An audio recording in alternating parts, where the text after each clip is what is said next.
सिवनी जिले के पथारकट्टी विधानसभा केंद्र के कुर्ताचोड़ा गांव में भयावह अग्निकांड के दौरान दिलीप भूमिष्ठ नाम के व्यक्ति का घर पूरी तरह आग के लपेट में राख हो गया।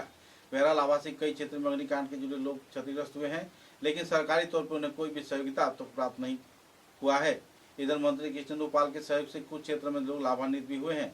परेशानी के कगार में जी रहे लोगों से जल्द प्रशासन की ओर से सहयोगिता प्रदान किए जाने का मांग रखा गया है। मुद्दे को लेकर आवासीय क्षेत्र के लोगों में नाराजगी का माहौल भी बनी हुई है। আগুন লাগে করে জ্বললো না।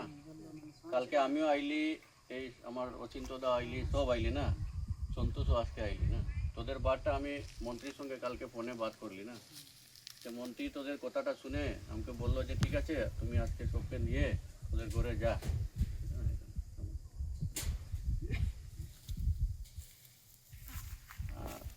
মন্ত্রীর সঙ্গে আমার সব বার্তা হইল। মন্ত্রী সার্কুল অফিসকেও বলে দিচ্ছে, সবকে বলে দিচ্ছে যে তোদের কিভাবে আরও আর্থিক বেনিফিট পাবে, তোরা জলদি কীভাবে সরকারি সহায়তা পাবে না, ওদের জন্য মন্ত্রী আজকে তোদেরকে 10,000 টাকা আরও দিয়ে দিল না। তোরা ঘরটা বানাই করে মোটামুটি টাকার একটা ব্যবস্থা করবে, ঠিক আছে। আর বাকি আমরা থানায় হোক আর সার্কুলে হোক কালকে অফিসটায় গিয়ে তোদের কিভাবে কি করা যায় ওটা আমাদের মাননীয় মন্ত্রী মহোদয় সার্কুল অফিসের সঙ্গে বাত করলি না, বাত করে তোদের যত তাড়াতাড়ি হয় একটা সরকারি তোরা বেনিফিট পাবে, ঠিক আছে। আর তোরা আপাতত এটা নিয়ে করে একটা টিন কিনে ঘরটাকে একটু রিপেয়ারিং করে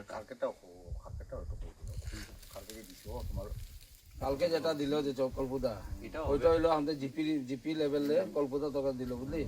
হ্যাঁ, এটা মনে করো অচিন্ততা দেওয়া কল্পতা দেওয়া একই বাদ, আমরা জিপি লে দিল। আর এই যে আজকে যে পয়সাটা এটা আমরা মন্ত্রী পাঠাইছে, বুঝলি।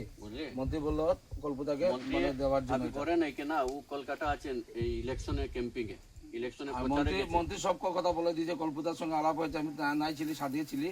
এখন সার্কেলে যায় করে, থানায় যায় করে, যা নমুনা তোদের হেল্প লাগে সব আমরা করবো, যা তৈরি এগুলো চিন্তা করতে না লাগবে। কালকে তোরা একবার সকালে অচিন্ততার লগে আসবি, পাতা আনবি, যাই করে কল্পতা আমরা যাবো যা।